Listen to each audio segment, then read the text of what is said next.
Hey everybody, Tom here. I saw the other day that Professor Dungeon Master over at the Dungeon Craft YouTube channel has declared July to be Independent RPG Month, which seems like a great opportunity for me to talk about my favorite game to run, to play in, and to recommend to other GMs, regardless of whatever system they're running, which is Knights Black Agents. Knights Black Agents is an investigative game where players play as burned spies hunting down a vampire conspiracy. It is written by Kenneth Haidt, it's published by Pelgrane Press, it uses the Gumshoe engine, which was created by Robin D. Laws, and full disclosure, I am not being paid for or sponsored by Pelgrane for this video, but a few years ago I did work briefly on a few drafts of an adventure which never got published, but technically speaking I did work with them at some point. So the game at its core is burned spies versus vampires, which means your players are going to be playing as characters who are loaded up professionals with lots of skills, lots of experience, and lots of context from their previous professional life, but without that double-edged sword of a boss that's either giving them things to do, but also provides backup in case things go really hairy. They are private operatives of some sort working together, and they stumble upon a criminal conspiracy which has, at its top, a vampire, or maybe a group of vampires, if that's the way you want to run it. The game is very flexible. It'll support you and your players whether you think of James Bond, or Jason Bourne, or John le Carré when you hear the word spy. The correct answer, of course, is John Frankenheimer's 1998 masterpiece, Ronin.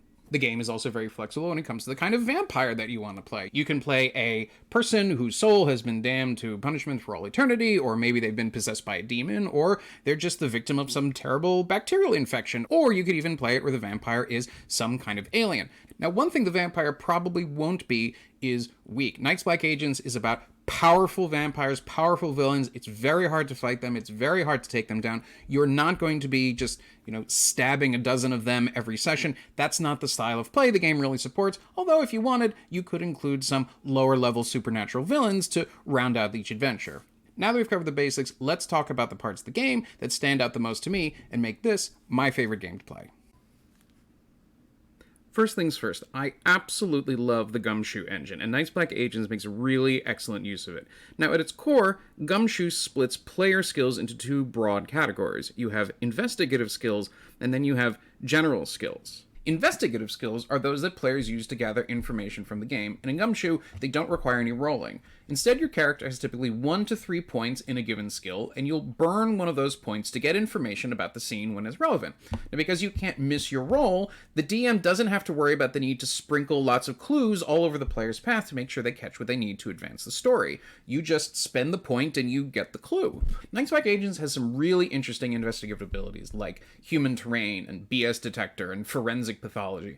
And starting players, I always advise to take just no more than 1 or 2 points in a broad range of skills, rather than focusing on a narrow skill set and maxing your points out there.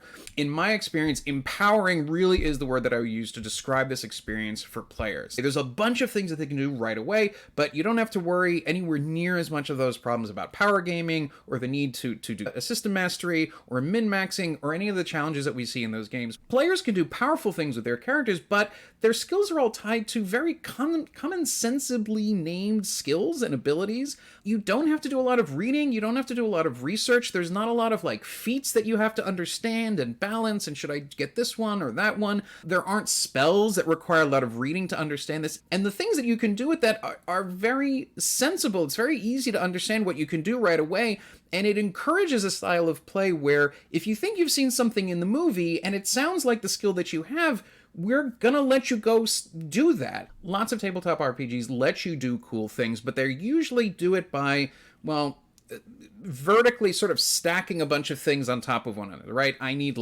a feat and a class and a character ability, and there's some special rule about the different kind of action that I'm doing, and then I get a bonus, and then I get to do a cool thing. So Gumshoe in general and Knights Black Agents, it has more of a horizontal kind of fit to it, right? You have lots of little individual things you can do, and you're able to do these cool things in this moment that you need to do without having to have done a lot of legwork, a lot of homework, a lot of research to get it all done. And it is, again, it's just a very empowering experience for players. at the table, and I just love it. Now, in addition to the investigative abilities you have in Gumshoe, you also have your general abilities. And the use of general abilities is a little more like a traditional role-playing game. The player will describe an action that they take, the director will tell them the target number that they need to roll, which is a 4 by default, and it's also the minimum target number. And the player will choose to burn some number of points from their relevant general skill, and then they roll a d6. You only need a d6. Every player just needs one d6 to run the whole game. You roll that d6, you add your modifier to it, and if you meet or beat the target number, you win. If you don't, well, it's a vampire conspiracy game, so probably something pretty bad is going to happen. Players who have a very high rating, if they have 8 or more points in a general skill, will get what the game calls a cherry. It's a special enhancement to the skill. So, for example, if you have the driving skill, the cherry will let you steal a car and hotwire it just on the spot, and you can take it and go. If you have the infiltration skill, if you have the cherry for that, it lets you automatically pick or bypass a lock. And the preparedness cherry, which is basically the get equipment skill in the game, it gives you the ability to have retroactively prepared a specific timely action, I think is the way it's described in the rules, such as if you suddenly need a smoke bomb to go off that magically was there all the time, or the power cuts off in the block where you are because you need to make a quick escape, you can just do that. You can do it retroactively and basically say, oh yeah, I thought of that earlier because I'm very well prepared. Lastly, general abilities can also be used as an investigative ability when appropriate. So you might not have any points in the notice investigative skill, but if you have a point in the driving skill, you can use that 1 point to say, learn everything there is to know about the getaway car that the bad guys just got away from. Now, this wouldn't be much of a spy game if you didn't get to do cool spy stuff, so let's talk about the spy stuff. So first up is equipment. Nine Black Agents takes the somewhat unusual game design decision and assumes that because your character is a professional, they bring along with them the things that they need to do their job. So if your job is to break into places, then you're going to, it's just assumed that you have a flashlight, you have a lockpick. If you're some kind of computer hacker, you're going to have a computer that you can use to connect to a network. If you're an assassin, you have a gun. You don't need to spend time and effort managing your inventory or saying what you have or detailing all of these things on your character sheet. It's just assumed that because you're a professional, you have the basics of stuff that you need to do your job. If you need something more complicated, you want to use your general ability of preparedness, and that lets you go shopping. So the preparedness lets you roll and go get stuff that you need if you have a high enough points value to actually invent an equipment cache. So if you're in the middle of an adventure and something happens and you suddenly discover we need a bunch of gear, you can just you can use some of these points and roll and retroactively create an equipment cache that you just find somewhere in the city. So maybe it's a safety deposit box somewhere, maybe it's a storage unit, maybe it's an apartment somewhere where you've left a bunch of stuff. You can go and find these things, and other players, even in certain circumstances, can suggest things and say, oh, well, while you were storing these things, did you also store some other stuff that we need? And you can just use those points. There is no currency in the game. You don't have to get into the details of accounting of how much money do you have and cash on hand. Again, the whole game is really built around keeping the flow of the adventure going. It puts a lot of power in the hands of the players, but in a very let's smooth the story along, let's cut off those rough edges and get to the next cool spy thing that we're going to do. I've mentioned a couple times, you might have noticed that Night's Black Agents makes really good use of these kinds of retroactive actions where you come up on the spot and you say, oh yeah, I already thought of that before, I already did that, it's here's this thing that I need to do. And it is a great design conceit. It's permeated throughout a lot of the game. It keeps the story moving forward. It's not revealed in the context of the game until it needs to be there in the middle of the story. And again, keeping the narrative moving forward, it doesn't slow you down, and you don't have to worry about oh, well, I created this other cover identity, but it's not exactly what we need for this situation. No. Wait until you need it. Spend the points, make the thing happen, and keep the story going. And it makes, whenever I've played this, it makes for a great collaborative vibe. People are really into this stuff, and people are throwing around suggestions and little details that you can add when you're doing this, and it really helps to flesh out the sort of backstory of the whole world that you're playing. In fact, my favorite one where people get to embellish their own character and their own character backstory, and they get to add stuff to the world, and they get to flesh out where we are and what this is the networking skill. Networking is literally the skill If they didn't call it networking, it would be called the I know a guy skill. It's literally when you need something. You need equipment, you need expertise, you need protection, you need help, you need a place to say anything that you need. There's a skill. It's a general skill, so you put a bunch of points in there. You need something. You roll on this skill, you burn a couple points, and you invent. The character gets to invent someone from their own backstory who has the thing that the players need right now in order to get all of this stuff done. And it's a great opportunity for the players to bring in whatever kind of preconceived notions of like who is their character and what are the kind of things that they've done in the past and who are the kinds of people that they've interacted with and how does that fit into this world. But by having that, it is such a great, it's a very player forward and player engaging way to encourage a lot of great creativity from other people at the table who really like doing all of this cool spy stuff, and they want to be able to embellish the environment a little bit for them. In fact, Ken Hite, the designer of the game, has said, because it's so flexible, this really is the skill. This is the mortar that holds together all of the other parts of the game when it comes to gameplay. Now, I'm going to be honest, the first time I heard about this game, I was excited at first, and then I got a little nervous. It was a little intimidating. It sounds like a good premise. It sounds really interesting, but at the same time, a conspiracy. I mean, we've all had bad experiences with TV and movies and conspiracies as villains, and it's a problem. They make good villains because they're so powerful and there's so many things they can do, but there's a problem, especially you see this on TV a lot with certain shows that maybe go on a little bit longer than they thought they were originally going to go, and the conspiracy just sort of lingers on and on and on. You're watching the show and you're in the 4th season and you start to ask yourself questions like, well, wait, if they could do this, why didn't they just do this at the beginning of the 1st season? Or have they always been able to do this? Is this something new? I don't understand. Or have the players, are they doing they done any damage to these guys? Because it seems like they keep fighting them every week, and they don't get any weaker. Now, this actually is made even worse. This problem can be made worse in a role-playing environment because, well, let me put it this way. If you're playing any role-playing game, there's always that thought, there's that little something in the back of your mind. You're wondering if you're like down in the dungeon and there just happens to be exactly the kind of monster that you really need to do something very bad to you. Like if it's just exactly the worst kind of thing that should be there, and maybe it doesn't quite make sense with the rest of the dungeon, or it's something that you said, and there's always that little thought of like, did you like, you're looking at the DM and you think, did you just add that? Is that, are we just, have we just been going too, like, are we going too fast through the dungeon now and you're just adding more monsters? Because like it doesn't seem quite right. You can really run a risk in a role-playing game of players feeling like maybe you are being a little capricious, and that's death for a game like this. So we want to define what the conspiracy is. The director needs to know what that is ahead of time, and so I give you, from Night's Black Agents, the Conspiramid.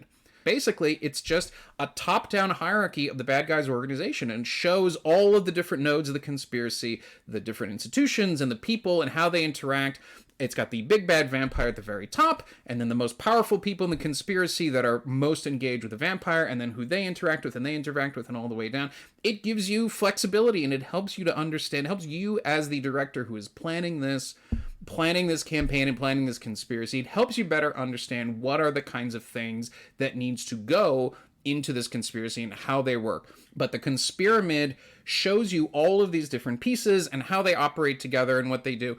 And it will let you, the director, track the connections between, say, a corrupt London art dealer and a privately held Swiss bank and a corrupt EU defense contract all the way up the chain to, let's say, Elizabeth Bathory. The core rulebook walks you through the creation of the organization in a very conversational way. It asks good questions about the nature of the vampires, the nature of the threat, and how they operate, and what are the kinds of things that you would have in a criminal conspiracy like this. So what this will let you do is, as a planning document, it not only helps you understand where the larger organization is, but it lets you plan the sort of large sort of story arc or the story map of the campaign. The players will start somewhere, probably at the street level. They're hired to take out like a street gang somewhere that's operating. They don't know that it's part of this large conspiracy, but they get in there and things happen, and someone's eyes glow red or something, and they go, oh no, it's a conspiracy. What's going on? Vampires are real. It's not just a series of events like you get in a computer RPG, but you can respond to it. You can move back and forth, and the players can figure out which way they want to go. They're going to be the ones, they're going to be empowered to do this, and they're going to be driving the decision making in the campaign in a really positive way. So if the conspiramid is basically a big org chart describing all of the working pieces of the evil vampire conspiracy, the vampyramid it's also a hierarchy, but it's a list of reactions that the conspiracy will take to the group of ragtag former intelligence operatives trying to take it apart. You see, this conspiracy, this is real. This is an organic thing. They're not just going to sit there and, not notice that, like, somebody is taking them apart. Somebody is spying on them. Somebody is upsetting their operations. Someone is sicking the police on them.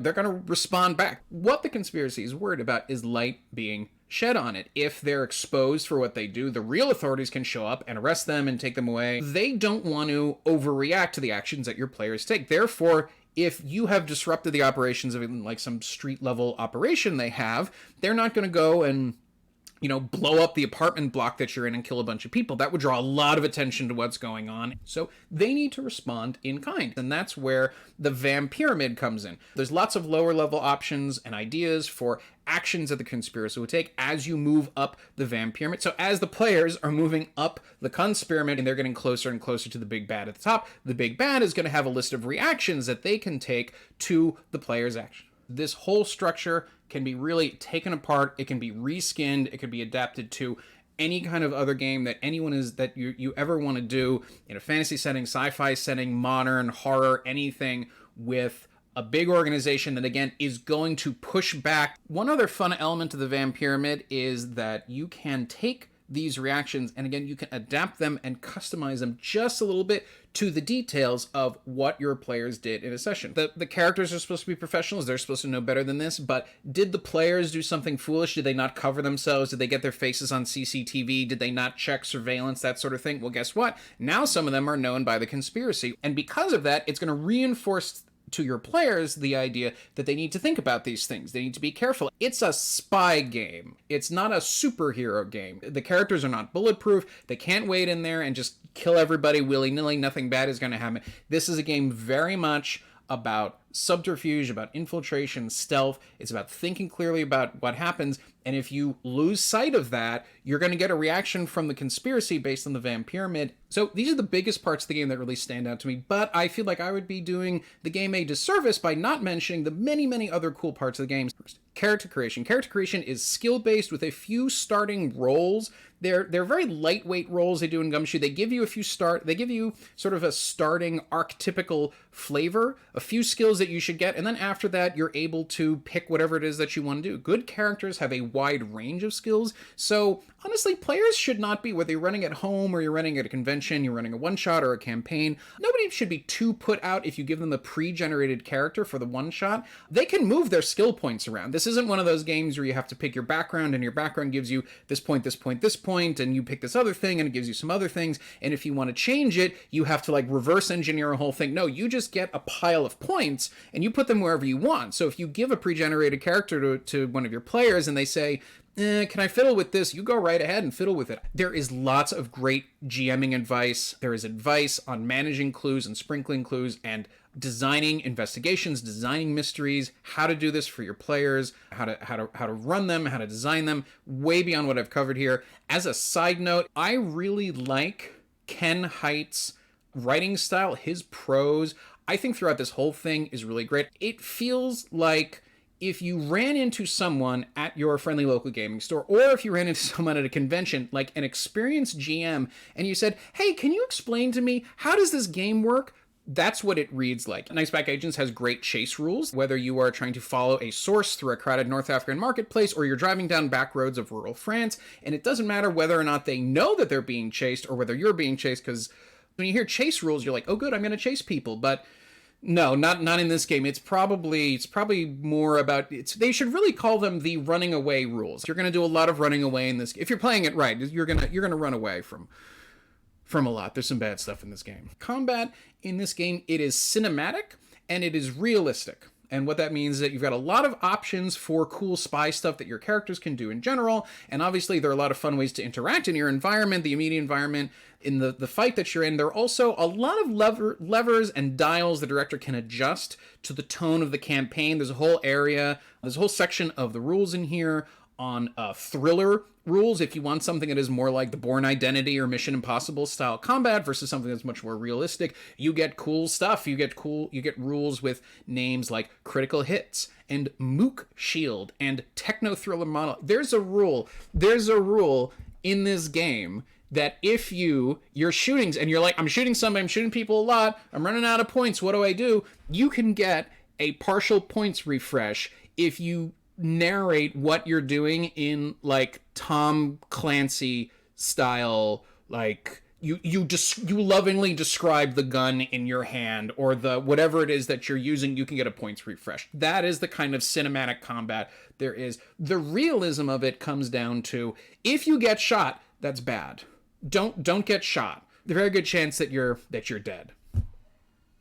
Yeah, don't get shot. I would not recommend doing that.